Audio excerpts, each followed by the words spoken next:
Temos poucas revistas aí, né? Pouquíssimas revistas. Vamos ler a introdução aqui, pedindo a nossa irmã Adrian para ler a introdução. O tema da revista, Vida Exemplar. Penúltima lição dessa revista. Leamos. Há no meio cristão um pensamento que diz que as boas obras são coisas de católicos que querem salvar-se por elas, ou de espíritas que desejam viver em paz com a sua consciência e ter uma vida melhor na próxima encarnação. Os crentes não precisam praticar boas obras nem ter uma vida exemplar na sociedade porque são salvos pela fé e têm paz através de Jesus Cristo, que os reconciliou com Deus. Você também pensa isso? Você também acha que as boas obras realmente não têm lugar na vida cristã? Precisamos aprender a pautar não apenas nossa crença, mas também nossa conduta pela palavra de Deus e pelo que pensamos ou deixamos de pensar. Na lição de hoje, veremos que a Bíblia nos diz sobre o lugar e o valor das boas obras. Então, queridos, o autor começa falando sobre as boas obras e começa mostrando uma noção diferente, né? É muito crido, muito pregado, muito divulgado que as boas obras é coisa para católico romano alcançar a salvação ou de espírita para amenizar o problema que ele tem. E nós vamos ter essa lição, com a graça de Deus, vamos chegar ao final dela e vamos constatar, vamos confirmar que as boas obras deveriam ser e tem que ser uma iniciativa nossa, uma iniciativa do povo evangélico. E, queridos, eu já falo sem medo de errar. Muitas das atividades que existem paralelas no mundo, maçonaria, né, e outros mais, é por uma omissão do povo evangélico. Poderíamos ter muito mais, fazer muito mais, e fazemos muito menos, nos envolvemos muito menos.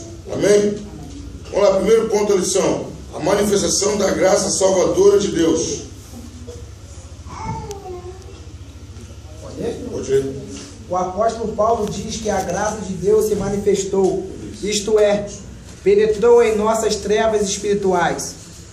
A graça de Deus resgata o homem da maldição, do pecado e o conduz para o junto de Deus, em uma união eterna possibilitada pelo Filho de Deus. Então, primeiro fala qual o papel da graça. Que lá, onde quer que esteja esse homem, essa mulher, essa pessoa, ir lá e resgatá-la. Ou preso pelo diabo, ou preso pela macumba, ou preso pelas drogas, pela prostituição, pela idolatria, não importa o que prendeu a pessoa, a graça de Deus vai lá e resgata. Aí nós vamos só, para a gente voltar a ter uma noção sobre o que é graça de Deus. Pode ser, é um favor não merecido, é algo que Deus faz que eu não mereço. Então a graça de Deus, a nossa salvação, é a iniciativa da parte de Deus. É Deus quem toma a iniciativa, é Deus quem vai buscar o ser humano. Então, a letra A, ponto 1, o alcance da graça. Alguém pode ler para mim? Essa graça traz salvação a todos os homens, isto é, a todos os tipos ou classes de homens, sem distinção, homem ou mulher, rico ou pobre, culto ou inculto, da cidade ou do campo. Todos são culpados por seus pecados diante de Deus. E dentre todos o Senhor alcança seu povo com a sua graça irresistível. Homens idosos, mulheres idosas, jovens recém-casados, moços e cegos devem viver vidas santas porque a graça regeneradora de Deus se manifestou trazendo salvação a todos os grupos de classes. Isso equivale a dizer que a vida de santidade exigida por Deus de seus filhos é uma resposta graciosa de salvação para recebermos de Deus, que sem encontrarmos em nós qualquer motivo que o leve a amarmos, manifesta sua graça em nossa vida e nos traz salvação. A graça não rejeitou os idosos por causa da sua velhice, nem os servos por causa da sua servidão. Ela se manifestou a todos, sem distinção de idade, sexo, condição social ou de qualquer outro tipo.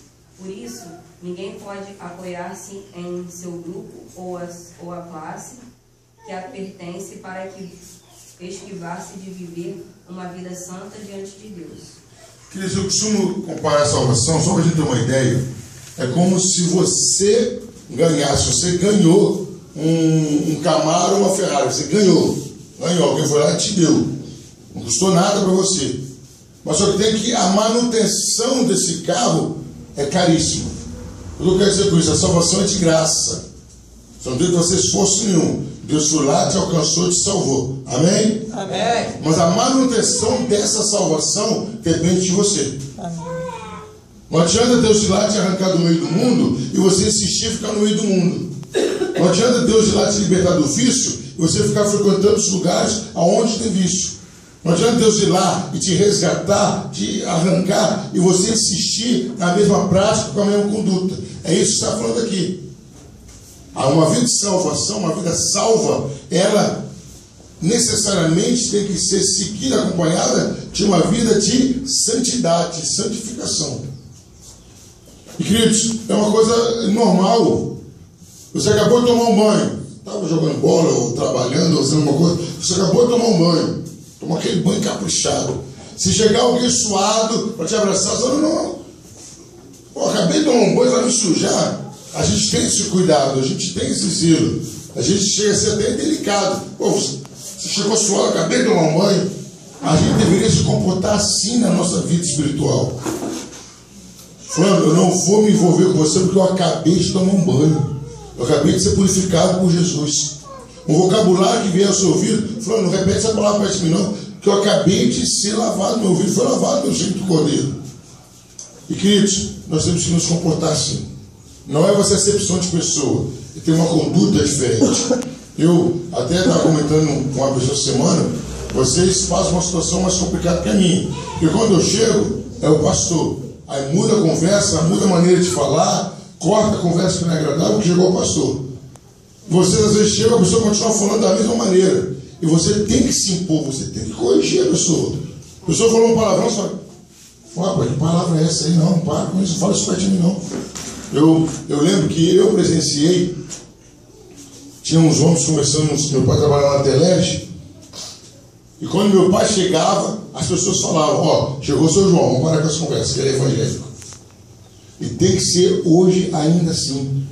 Ou chegou no ambiente de trabalho, chegou na escola, chegou no seu discípulo, opa, vamos mudar esse assunto aqui, que chegou fulano que é evangélico, não vamos ter essa conversa perto dele. E outra coisa, quando eu tinha 2 colegas meus vendo um vídeo, eu vou mostrar aqui. O outro falou assim, não, vamos mostrar esse vídeo para não, ele é pastor. Não vamos mostrar esse vídeo não. Aí o crente vai, deixa eu ver. E isso, meu irmão, tem vídeo que não pode dar no seu WhatsApp, no seu celular não, né? Aí você quer ver que eu quero tomar 10 tiros na cara, que isso, não? Só dar aqui isso no seu celular. Filme que incita violência, filme que incita sensualidade. Você é salvo e tem que viver a sua salvação. Repita comigo, eu sou salvo. Eu sou salvo. E devo viver a minha salvação. A minha salvação. E aqui o autor da lição pega um texto de Tito, que ele fala que isso aí é para pessoa de idade, porque a gente tem um problema sério com as pessoas idosas, queridos. Sabe qual é o problema? Pessoa idosa fala o que vem na boca, ela não mete para falar não. Ela acha que ela pode falar o que ela quiser porque ela é velha, porque ela tem mais idade. Ela não respeita não. Tem uma pessoa aí que eu vou dizer, rapaz, vou dar um anel, chamar ele num canto e falar, respeita a sua idade, mas tem que respeitar a mim também, tem que saber falar. Então a maneira de falar, isso é para todo mundo, queridos, é para todo mundo. Aí fala, o idoso tem que ser santo, amém? Amém. O jovem tem que ser santo, amém? Amém. O adolescente tem que ser santo, Amém. a criança tem que ser santa. Amém. É todo mundo. Ah não, aquele crente Gabriela, né? Eu nasci assim, eu cresci assim, eu morri assim. Vai para o inferno assim também. Se você não mudar sua maneira de falar, sua maneira de pensar, sua maneira de agir, você vai para o inferno. A salvação é de graça, mas a manutenção é cara. Vamos lá, letra B, por gentileza. Os crentes jamais deveriam deixar de cumprir seu dever. Tito deveria cuidar para que os membros da sua igreja não se esquecessem disso. Os crentes devem ser bons cidadãos e bons vizinhos, manifestando em obras a salvação que receberam pela graça. Paulo, ao recomendar que Tito ensinasse aos crentes da sua igreja a ter uma vida exemplar diante dos homens, para desta forma agradar a Deus, dá alguns exemplos de conduta para que devem ser observados pelos cristãos em todas as épocas e lugares. Nesses versículos, o apóstolo Paulo dá algumas recomendações importantes aos crentes, em recomendação de serem muito bem para ilustrar a palavra de Deus e ensinar como a vida exemplar ou testemunho cristão. Só um pouquinho. Tem uma época aí que andaram postando no Face um gatinho olhando na Bíblia e falando assim: eu estou procurando na Bíblia onde que eu tenho a satisfação da minha vida. Aí eu chamei a pessoa no privado e dei 3 textos para ela. Primeiro, há uma grande nuvem de testemunha te observando. Segundo, você tem que obedecer ao seu líder espiritual, porque ele vai prestar conta de você quando ele for para o céu. O que eu quero dizer com isso, meu querido? Não quer prestar conta da sua vida para ninguém, não se converta. Porque a partir do momento que você se converte ao Evangelho, sua vida, Paulo fala isso, passa a ser um livro aberto. Você sim tem que falar onde você foi, com quem você está, o que você está fazendo em tal lugar. Você passa a ser uma referência. Passa a ser uma referência. Ninguém tem nada a ver com a minha vida, então não se converta e não assuma um compromisso com o Evangelho. Porque a partir do momento que você assume um compromisso com o Evangelho, as pessoas vão começar a te ver como um exemplo de Cristo. O pessoal questionava Jesus porque quem andava com ele não lavava a mão, gente. Olha que coisa de pouca importância. Ó Jesus, seus discípulos não lavam a mão. Agora o crente quer viver de uma maneira que ninguém olhe para ele. Tem que olhar para mim não, tem que olhar para Jesus. Então o que você está fazendo na terra? Vai para o céu, ué. Você é um exemplo de conduta. E aqui o autor da lição, Tito principalmente, fala: olha, você tem que ser bom vizinho. Seu vizinho não pode reclamar de você. Seu vizinho tem que até parecer que você não existe, tão bom que você é. Você tem que ser prestativo para o seu vizinho. Você tem que ser uma bênção na vida do seu vizinho. Você tem que ser um bom cidadão. As autoridades não têm que ter problema com você. O seu patrão não pode te pegar dormindo no serviço. Você não pode dar problema para o seu professor, para a sua professora. Você tem que ser um exemplo. Você tem que ser um referencial. Queridos, as pessoas só conhecem a Jesus pela sua conduta. Seu filho vai conhecer Jesus pela sua conduta. Seu pai só vai conhecer Jesus pela sua conduta. Você tem que ser um bom vizinho. Você tem que ser um bom cidadão, um bom filho, uma boa filha, um bom marido, uma boa esposa. Tem que ser, queridos. Esse é o problema. Queremos ser cristão por causa das bênçãos. Mas nós somos cristãos nas atitudes, no vocabulário, na conversa. Temos que ser. Temos que ser referência para todo mundo tem que olhar para a gente e falar: ali tem um homem de Deus, ali tem uma mulher de Deus.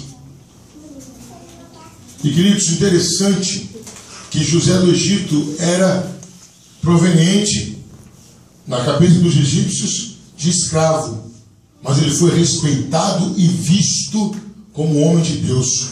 Aonde ele chegava, a presença de Deus era sentida. José do Egito não dava trabalho para ninguém, pelo contrário, ele era símbolo de bênção de Deus. A pessoa pode odiar o seu Cristo, a pessoa pode odiar a sua profissão de fé, a pessoa pode odiar tudo, mas tem que admitir: é uma pessoa que me faz sentir bem. Não gosto dele, não gosto dela, mas a presença dela é muito boa.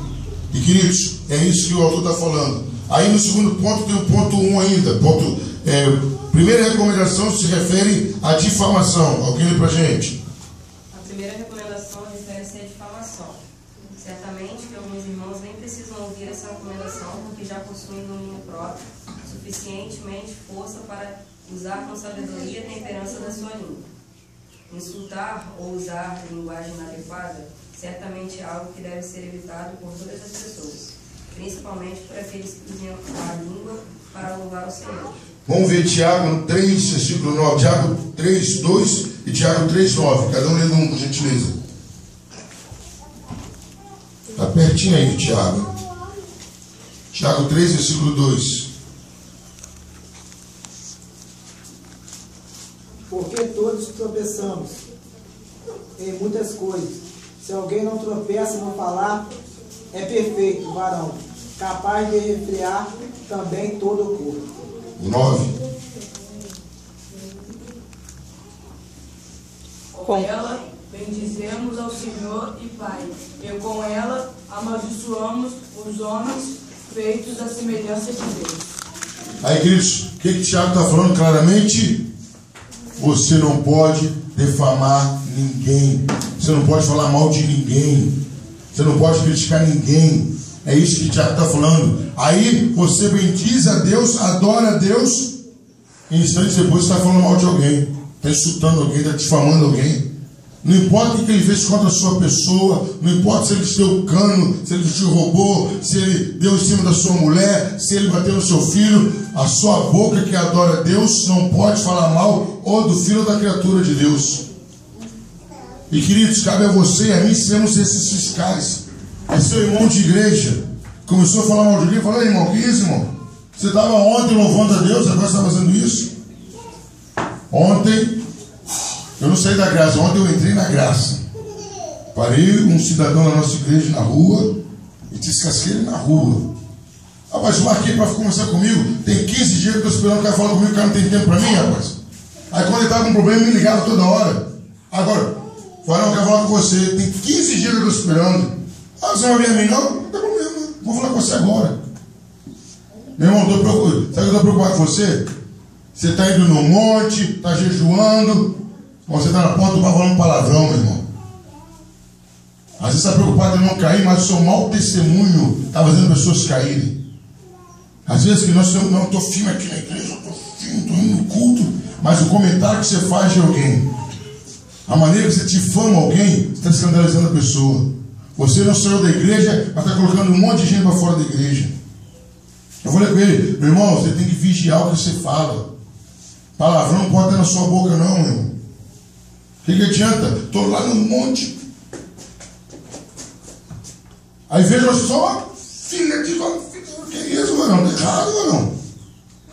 Vigiar e orar. E queridos, primeira coisa que fala: não difama ninguém, não fale mal de ninguém, não denigre a imagem de ninguém.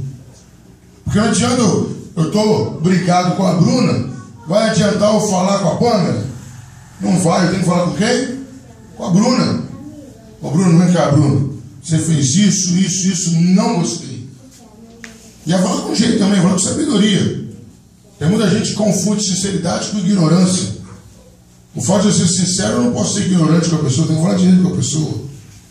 Então a primeira coisa, querido, difamação. Antes de você falar, eu vou queimar o filme da pessoa, então eu não vou falar: eu sou cristão. Como cristão eu não posso falar mal do meu irmão. Repita comigo: eu como cristão, jamais posso falar mal de outro cristão ou de outra pessoa. Amém? Ponto 2, pode ler. É Adri, está lendo, ou David? Pode continuar. A segunda recomendação é para que o crente não seja contencioso ou rancoroso. O cristão deve mostrar compreensão e perdão em seus relacionamentos dentro e fora da igreja. O cristão deve ser amável, isto é, disposto a ajudar o necessitado e a abrir mão do seu proveito pessoal para dar testemunho de sua fé e de seu amor. Então, como diz o cristão, no seu relacionamento tem que saber perdoar, tem que ser compreensível, não pode ser rancoroso. Não, eu não falo com meu irmão, tem um tempão que eu não falo com a minha mãe, tem um tempão que eu não falo com meu pai. Ó, com o fulano não quer falar mais não. Que isso? Que cristianismo novo é esse que está ensinando? Que cristianismo novo é esse? Não, meu irmão, você tem que aprender a perdoar. Ó, perdoa, mas não fala mais com você. Que perdão doido é esse? Fala disso. E falar em perdão, tá, abrir aqui, Êxodo 32, 14, vai dizer assim: ó, então se arrependeu o Senhor do mal que dissera havia de fazer ao povo, aonde Moisés intercedeu pelo povo, e o próprio Deus se arrependeu, que ia exterminar todos, e por causa de Arão fez um bezerro de ouro. Quer dizer, o que a gente tira daí dessa experiência? Deus não fica jogando no seu rosto o pecado que você fez há 2 anos atrás ou há 2 dias atrás, não. Você pediu perdão, acabou.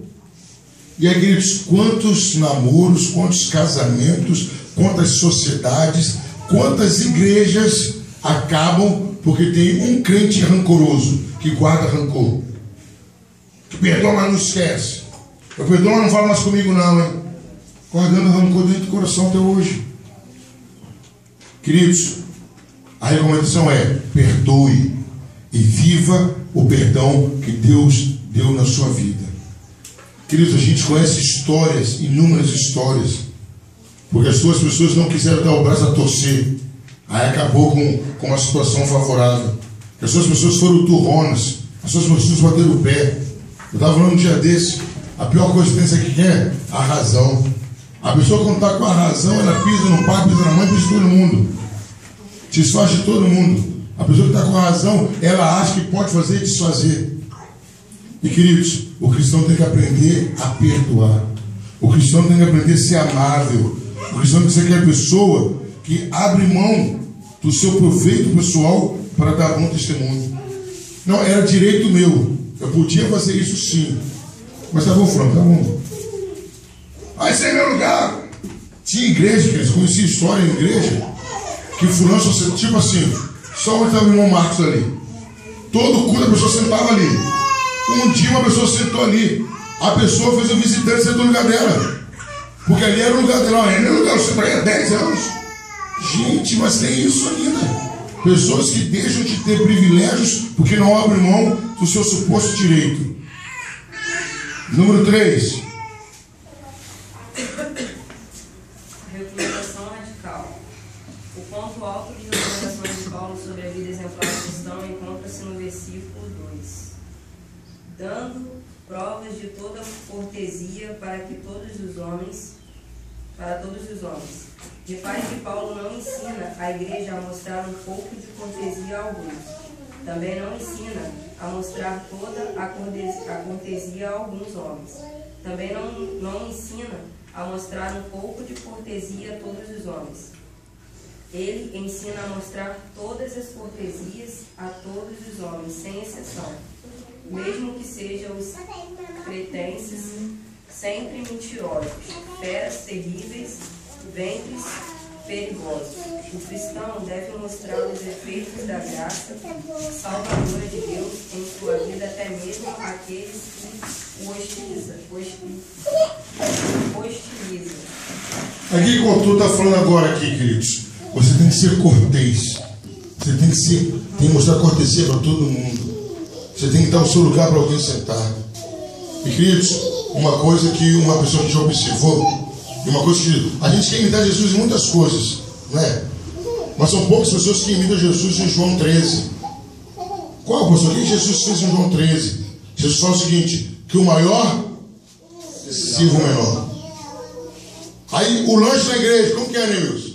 Rapaz, não, meu filho. Rapaz, meu filho dele comeu, que ele come, ele filho. Meu irmão, seja cortês. Eu vou servir os outros. Eu vou servir. Acabou, não tem para eu comer, não tem problema, não vou morrer de fome não. Pelo menos eu vi alguém ser alimentado. E isso é entre nós mesmo, isso é entre nós. É os mais velhos servindo os mais novos, é os filhos servindo os pais. Queridos, até a questão mais simples nós estamos aqui ignorando. O cavalheirismo. O marido sendo cruza a perna falando: não é entrar na minha comida, põe isso. Rapaz, você tem que ser cavalheiro, é o contrário. Você tem que servir a sua esposa. Você tem que servir a sua esposa, você tem que ser cortês. Sirva as pessoas primeiro. Maior é o que serve, queridos. É isso que Paulo está falando aqui. Você tem que ter cortesia. Está no ônibus. Um dia eu estava cansado. Chegou uma senhora e falou: tá bom, Jesus. Tá bom, vou levantar. Isso não é mérito, não tem que soltar foguete, não. É sua obrigação. Você tem que ser cortês. Tem que ser uma pessoa amistosa, tem que ser uma pessoa que favorece mais os outros que é você mesmo. Tem que ser assim. Você está na fila lá do açougue do mercado, chegou uma senhora atrás de você. Não, minha senhora. É uma mulher, passa, ela vai na frente também. Que é isso, pastor? Ué, você é cristão, meu irmão. Você tem que fazer a diferença. Você tem que fazer a diferença. Lá na fila do refeitório, lá, né? Não pode ser aquela coisa de voar na banana, voar nisso ou não. Eu sou cristão. Acabou a comida, meu irmão, acabou a comida, não tem problema. Queridos, esse é o problema. Nós somos cristãos e não mostramos o cristianismo na prática. Ainda, hoje tem almoço comunitário. Eu vou pegar essa coxa sobre coxa aqui, porque... Não, meu irmão. Se sobrar o ossinho, tá bom, Deus seja louvado do mesmo jeito. Coca-Cola, ó, lá nem aquele. Não, irmão. Se tiver dó, vai ser louvado. Tem gente que não tem nem água para beber. É isso, que nós temos que começar a ser cortês, ter cortesia entre a gente. Letra C. Versículos da graça aos necessitados. Em Tito 3,14, o apóstolo Paulo diz que os nossos, isto é, o crente da ilha de Creta devem aprender a fazer boas obras a favor dos necessitados. É claro que o cristão deve mostrar boas obras a todas as pessoas, mas existe um tipo de boas obras que deve ser praticado com especial dedicação pelo povo de Deus. São as boas obras em favor dos necessitados. O apóstolo João questiona em sua primeira carta: ora, aquele que possui recursos deste mundo e vir a seu irmão padecer necessidade e fechar-lhe seu coração, como pode permanecer nele o amor de Deus? Aí dá uma paradinha. Queridos, aí João faz uma pergunta. Você tem recurso, você tem condição e viu uma pessoa passando necessidade. Como que o amor de Deus está em você? Como que o amor de Deus está na sua vida? Não está, não pode estar na sua vida. Você tem condições de ajudar e não está ajudando? Está errado. Esse amor deixa de ser um amor de Deus, começa a ser um amor próprio por você mesmo. E querido, a gente não pode ajudar os outros quando estiver sobrando, não. Eu tenho que colocar na minha vida, no meu coração. A partir de agora, eu vou tirar tanto do meu salário, não importa se é 5 mil, se é 1.000, se é 2.000, se é 800, se é 300, eu vou tirar tanto e vou ajudar alguém. Nem que eu leve uma caixa de leite para uma família carente, não tem problema. Não é muito, mas aquele leite vai resolver alguma situação que a pessoa está precisando. Porque nós, às vezes, querido, nós nos privamos, falando que a gente não tem condições, não tem condições. Deus fala, tem condições. Porque se você come, se você veste, se você calça, você pode ser isso por alguém também. Amém? Vamos passar para o ponto 2. A graça de Deus nos ensina.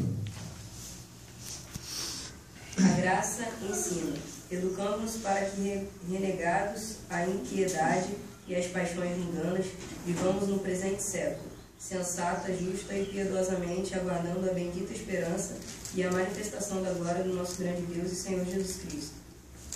A graça de Deus é pedagoga do cristão. Uma pedagoga conduz a criança passo a passo, assim também é a graça. Ela conduz o cristão passo a passo na vida cristã. Ela não ordena aos senhores que repetidamente libertem seus servos e nem ordena aos seus servos que se rebelem contra os seus senhores. Ela gradualmente faz com que os senhores percebam que não têm o direito de obstruir a liberdade de seus semelhantes e convence os servos de que o uso da força e da violência não resolve qualquer problema. A graça ensina castigando, aconselhando, consolando, animando, exortando, corrigindo, dirigindo, convencendo do pecado, recompensando, impedindo, enfim, educando o cristão passo a passo em sua nova vida com Cristo. Queridos, a graça de Deus é salvadora, mas a graça de Deus também nos ensina de várias maneiras, de várias formas, nos ensina a nos comportar. Vamos ver esse texto aqui interessante. Alguém lê para mim, por gentileza, Provérbios 12, 15. E outra pessoa, Provérbios 19, 20.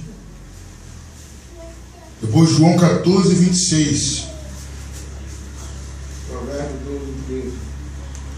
O caminho do tolo é reto.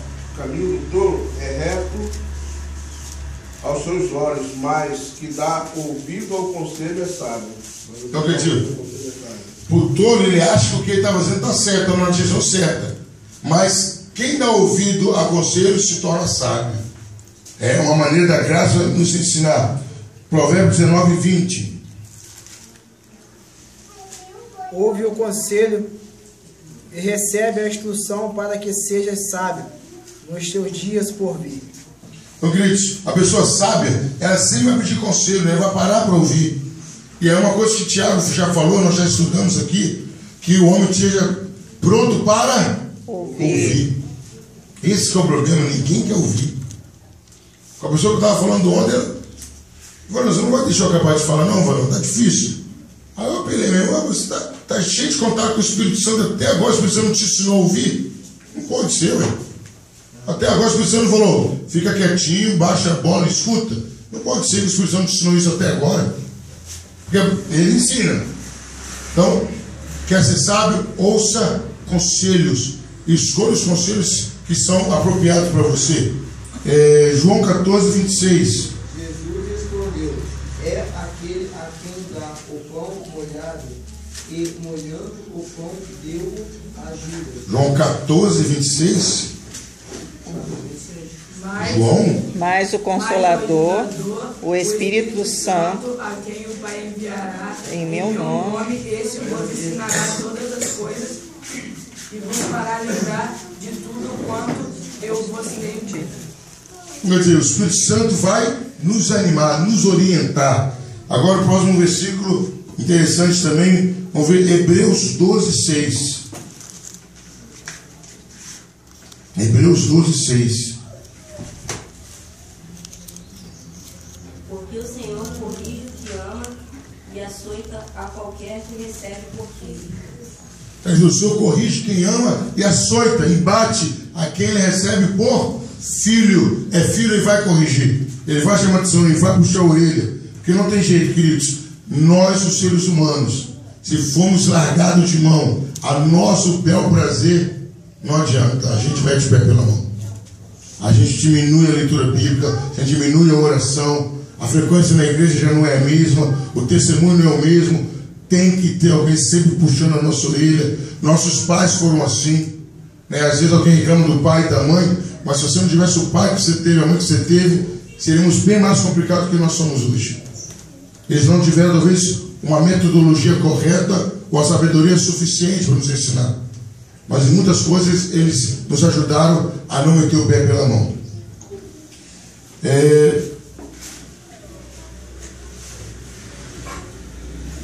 Vou continuar a leitura. A graça induz o cristão a renunciar ou renegar a impiedade. A graça de Deus, manifestando-se na vida do pecador, gradativamente o ensina a renegar a impiedade.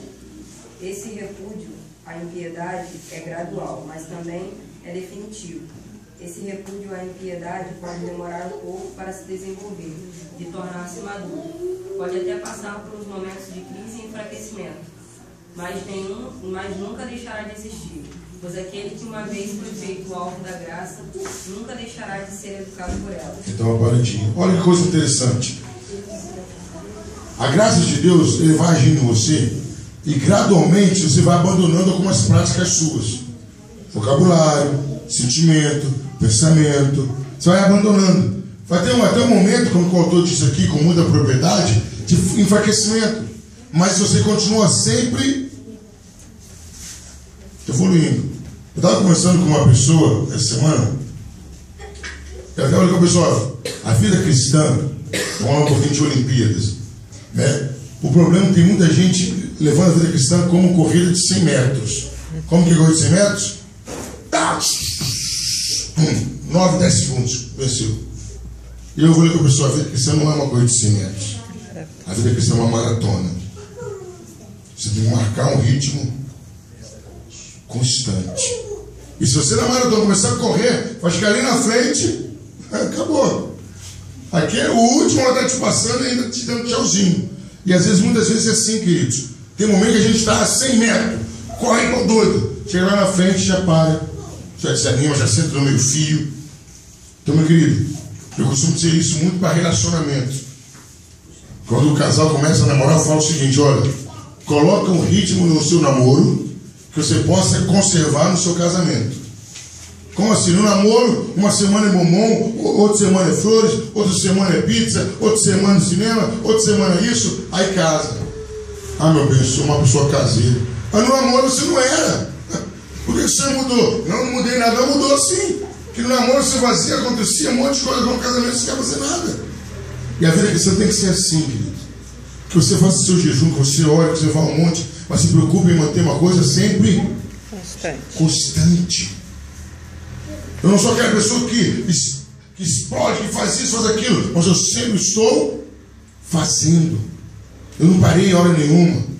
Eu posso até diminuir o ritmo, mas eu estou sempre fazendo. Estou sempre lendo a Bíblia. Tem dia que eu vou ler 20 capítulos da Bíblia. Nossa, eu tenho uma empolgação. Tem dia que eu vou ajoelhar para orar. Eu vou orar 30 minutos, 40 minutos. No outro dia eu vou orar só 1 minuto, mas eu orei no outro dia. Naquele título popular, um culto de um dia só? Não engorda. Não engorda cachorro magro. E leitura de um dia só não fortalece crente. Um dia o cara lê 30 capítulos da Bíblia, no outro dia ele nem pega na Bíblia. Um dia ele ora, né? Ora, até você cala no joelho, casa até com um cano da perna. No outro dia está até blasfemando contra Deus. E aqui nós vamos que seja constante. Seja constante. Seja aquela pessoa que está todo dia falando com Deus. 3 minutinhos falou com Deus. Li 3 versículos, mas falei, Deus falou comigo. Constante. E é isso, queridos, que a graça nos ensina. Que quando está na presença de Deus, está sempre... 1 Coríntios 15, 58 diz: seja sempre firme, constante e sempre abundante. Exato. Seja firme e constante na obra do Senhor, sempre abundante. Quer dizer, hoje eu ajudei a pintar a igreja, limpei a igreja, aí eu saí, entreguei folheto e fui no monte. Aí depois eu fico 1 mês sem ir na igreja. Mas não adianta achar que fez alguma coisa, não, porque Lucas vai dizer que nós somos servos inúteis. Pensamos que era obrigação. Não, mas eu estou falando que tem pessoa que faz isso. Não, já fiz muito esse ano. Agora vou ficar o resto dos anos não fazer nada. A pessoa que faz isso e acha que fez muito, o Senhor Jesus vai dizer que fez somente o que foi mandado. E ele vai nos chamar de servos inúteis. Porque tínhamos que fazer além. Na verdade é isso. Você tem que fazer além. Não sei quem foi que conversou comigo, que é o que chegou na firma, e era o seguinte: ele chegou na firma e ele queria chamar a atenção. Então ele trabalhava, fazia o serviço dele normal, né? E acabou o serviço dele, pegava a vassoura, varria o pátio lá da firma e guardava até a ferramenta dos outros. E aquilo começou a chamar a atenção do povo. O cara faz o serviço dele e faz além ainda. Ele chegava antes da hora, saía depois da hora, foi promovido. Lógico, ele fez além do que era obrigação. E nós, os cristãos, temos que nos comportar assim. Eu tenho que fazer além do que é a minha obrigação.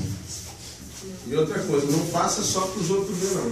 Eu estou com o menino, estava me ajudando essa semana lá no barco lá, e eu sempre chegava no barco, aí ele estava lá atrás do motor com o celular na mão. Aí quando chegava o rapaz que tinha pedido para ele fazer o trabalho, ele pegava e começava a fazer o serviço. Eu falei: meu filho, em nome do Senhor Jesus, você não precisa fazer quando o cara está aqui, para ele mostrar que você está trabalhando. Você tem que fazer quando o cara não estiver. Depois que ele chegar, você para e deixa que ele vai ver o que está acontecendo no serviço. Porque não adianta você chegar e o cara fala: pinta aqui. Aí você vai lá e pinta.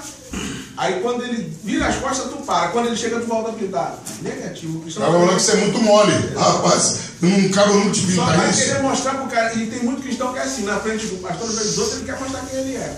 E depois, negativo mesmo.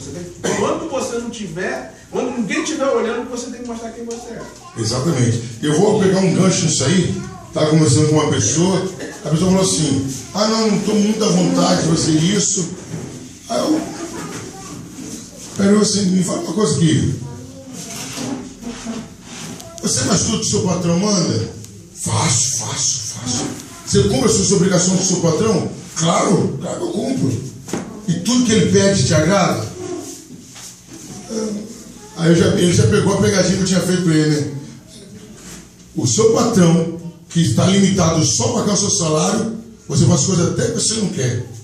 Ele manda sair de madrugada, ele manda sair de manhã cedo, até coisa para você fazer, você faz, porque é o seu patrão. Você não está satisfeito, mas você vê como obrigação.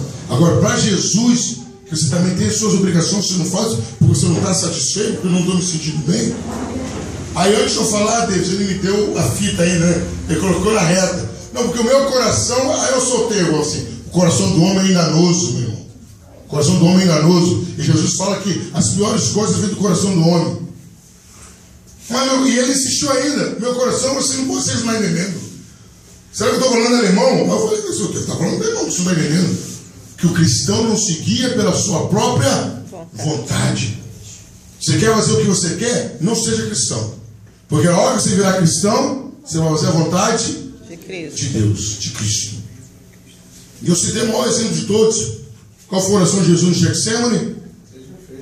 Pai, não quero passar por isso, não quero sofrer, não quero morrer, não quero ir para a cruz, não quero tomar esse cálice, mas não seja feita a minha vontade. Seja feita a sua vontade. Jesus já deu o exemplo para a gente. E queridos, todo o cristianismo baseado na vontade humana, ele está condenado à falência. Pastor, eu tenho uma certa situação que vem falar assim, não, eu tenho meu livre-arbítrio. Eu acho que o cristão não tem livre-arbítrio. Depois que ele passa a ser cristão, ele não tem livre-arbítrio, porque ele tem que viver para Cristo. Não, e na verdade, evangelista, eu tenho um ponto de vista, vou até além. Porque a minha definição de livre-arbítrio é o quê? É você tomar uma decisão sobre um assunto sem sofrer interferência de nada. Quer dizer, já é impossível quase. Por quê? Porque você vai trabalhar. Tem um motivo, alguma coisa te motivou. Ou o salário, ou a responsabilidade. Então, já não foi uma decisão livre sua. Concorda comigo? Aí você vai decidir qual a decisão que você tem, ou bem ou mal. Se você não está fazendo bem, você está fazendo o mal. Se você está fazendo mal, não está fazendo bem. Aí uma pessoa vai conversar comigo. Hoje nós só temos duas alternativas. Podia ter 5, você pode com 2. A gente se enrola com 5. O céu ou o inferno. É 2 alternativas só, o céu só ou o inferno. 2. Ele queria 5, você pode com 2, a gente consegue errar às vezes a escolha. Com 5, então, está enrolado. Então o evangelista está certo. E aí o cristão, você se tornou cristão, meu irmão, tudo que você for fazer, você fala assim, o que o senhor quer que eu faça? Tudo. Aí tem gente que começa a namorar, aí fala, Senhor, estou namorando, eu só, e aí, qual é o meu problema com isso? Você já começou a namorar e não falou nada comigo? Queridos, apresentem os projetos para Deus. Estou solteiro, vou namorar. Deus não tem nada a ver com isso, Deus tem tudo a ver com isso. Porque se der ruim, se o esposo for mal escolhido ou a esposa for mal escolhida, você vai pedir para quem é a solução? Para Deus. Para Deus. Meu Deus! Lembrou de mim, né? Lembrou de mim, né? Na hora lá você não lembrou de mim. Emprego é a mesma coisa, querido. Não, pastor. Tá osso. Ó a crise. Pergunta para Deus qual é o melhor emprego, meu irmão. Uma vez uma pessoa veio perguntar para mim, pastor, eu acho que estou fazendo errado. O que, meu irmão? É que um pessoal lá de Macumba pediu para você uma casa 100%.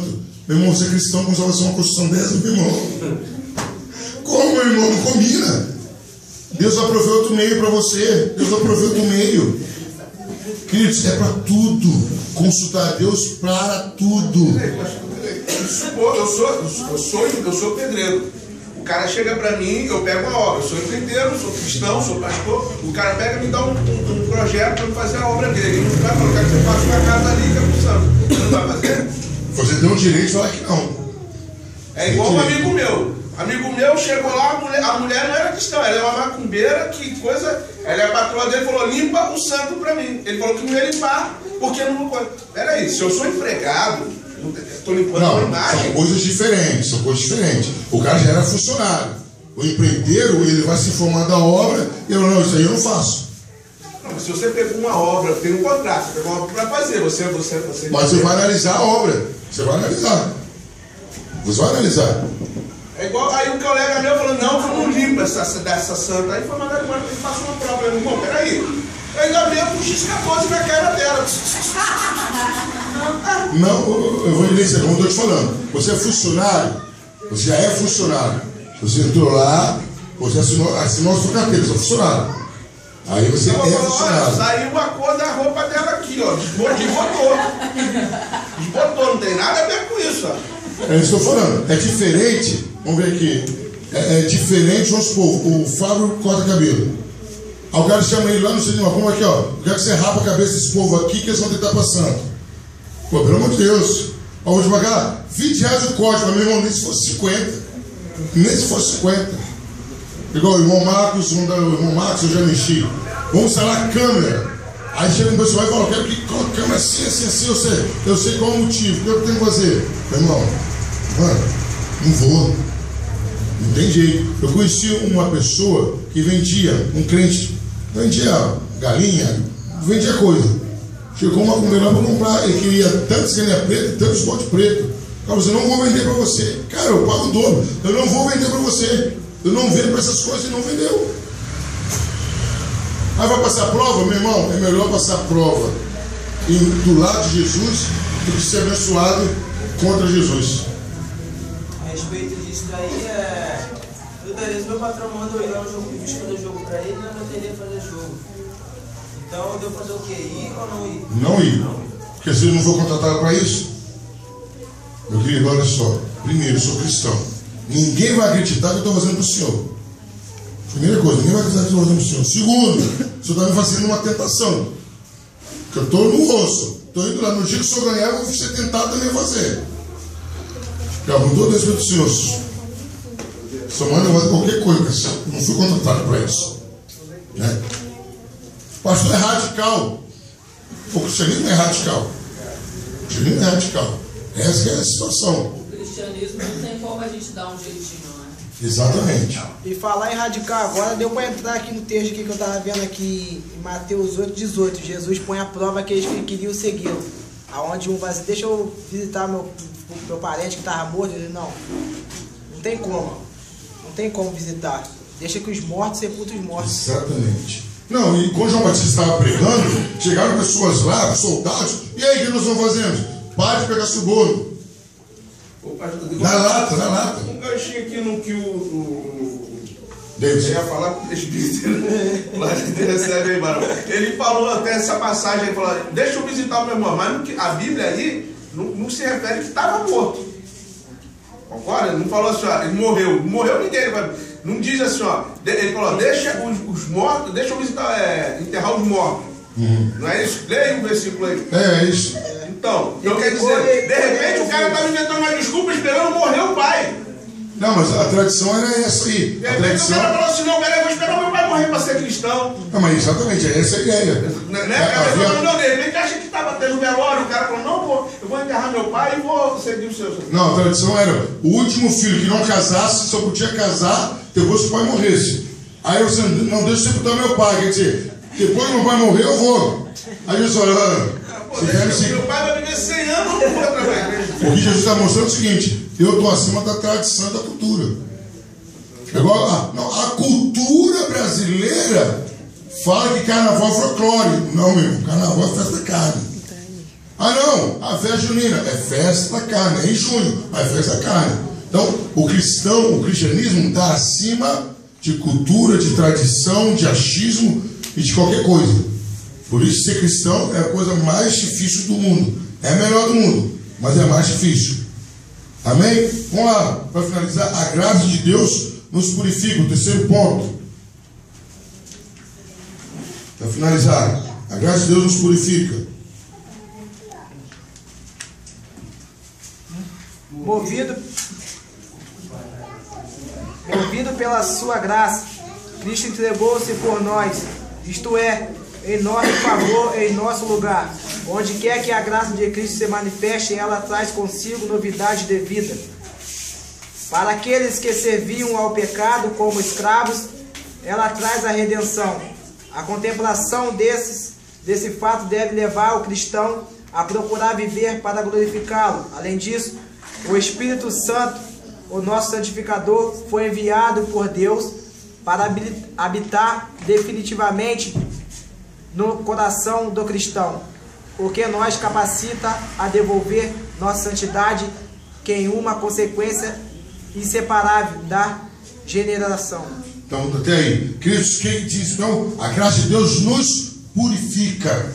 O Espírito Santo foi determinado para habitar constantemente em nós.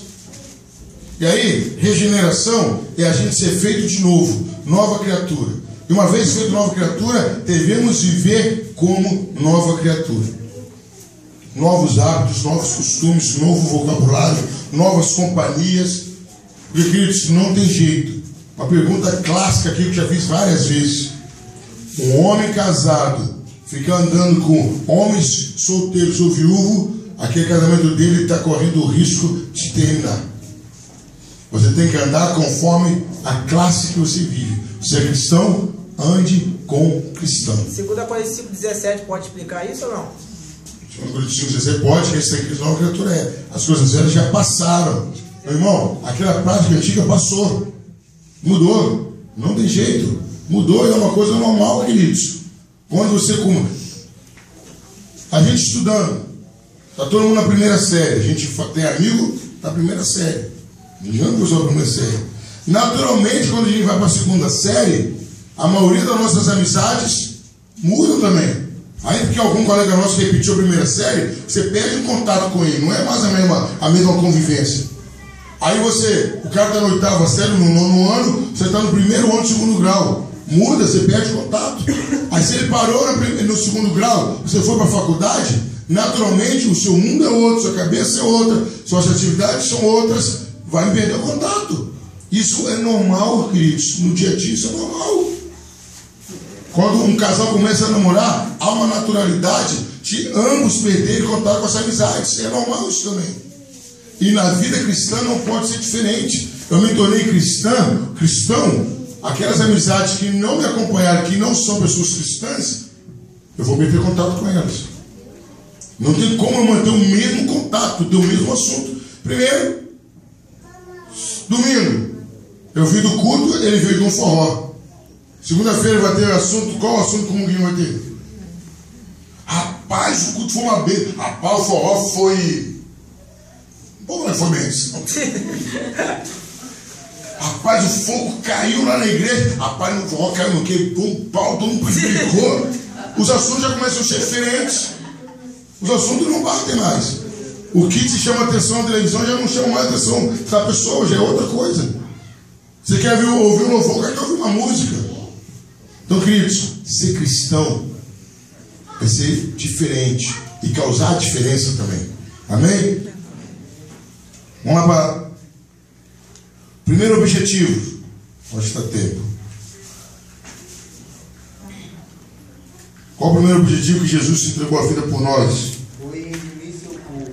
Isso é resgatá-lo do poder e da influência do pecado. Isso, toma uma paradinha aí. O primeiro motivo que Jesus morreu na cruz foi para nos tirar do poder do pecado, foi nos arrancar do pecado. Éramos dominados, éramos influenciados, éramos envenenados pelo pecado. Jesus veio ao mundo para nos arrancar desse domínio destruidor, avassalador do pecado. Foi para isso que Jesus morreu na cruz. Segundo objetivo,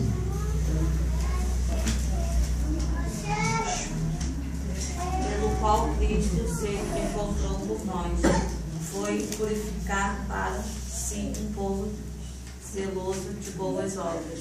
Então Cristo nos purificou para sermos povo zeloso de boas obras. O que quer dizer isso? Antes de Cristo éramos egoístas, pensávamos só em nós mesmos, só nos favorecer. Depois que conhecemos a Jesus, fomos purificados. Naturalmente a gente tem que ter em nós uma vontade de ajudar o outro, de beneficiar o outro, de abençoar o outro, de fazer a outra pessoa ser beneficiada. É uma coisa normal, queridos. Eu não posso continuar a mesma conduta minha. Eu vou fazer minha compra no mercado, que também já está dando raridade fazer, né? Eu só compro quando acaba, né?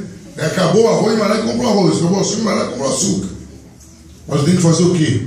Eu vou começar a comprar um leite a mais, comprar um arroz a mais. Eu vou ajudar alguém. Eu já vou abrir um gancho. Hoje é campanha do quilo. Tem que trazer 1 quilinho de alguma coisa para a igreja hoje. Quem vai juntar 1 quilo seu, 1 quilo meu, 1 quilo do outro, vão estar vários quilos. É a hora que eu vou pegar e levar para alguém. Eu não posso dar uma cesta básica sozinho. Você não pode, outro não pode. Mas juntos podemos fazer muitas coisas por alguém.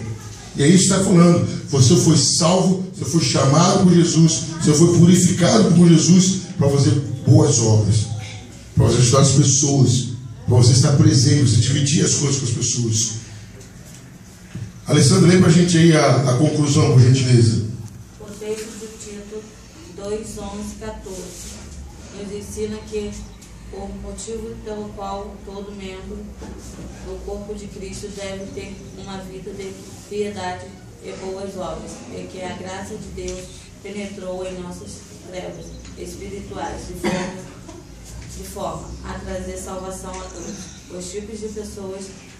Essa graça que salva também ensina, ela é a grande pedagoga, que nos ensina gradativamente a abandonar as paixões mundanas e nos guia passo a passo pelo caminho da santificação. Essa graça também nos purifica de modo que, redimimos do pecado, somos feitos povo de propriedades exclusivas de Deus, cheio de boas obras.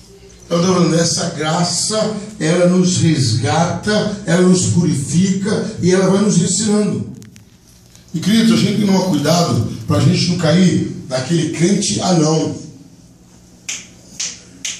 Velho na igreja, mas nunca cresce, nunca evolui, nunca amadurece, nunca faz uma coisa mais sólida, nunca faz uma coisa melhor que fazia. Uma das cartas que Jesus escreve no Apocalipse, ele fala assim: conheço as tuas obras com a igreja e sei que as suas obras são maiores do que as outras, do que o início.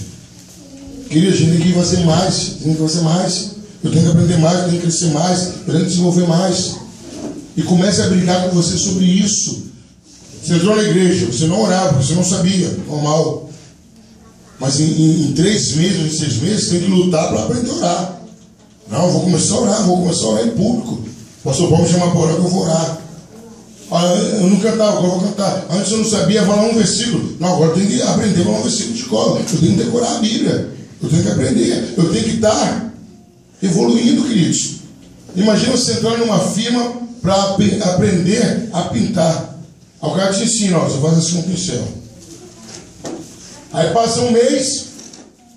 O que eu quero falar com você? Irmão, só isso? Você não pintou nem para lá nem para cá na parede, só ficou nisso. Não dá para você continuar aqui não. Você não evoluiu em nada.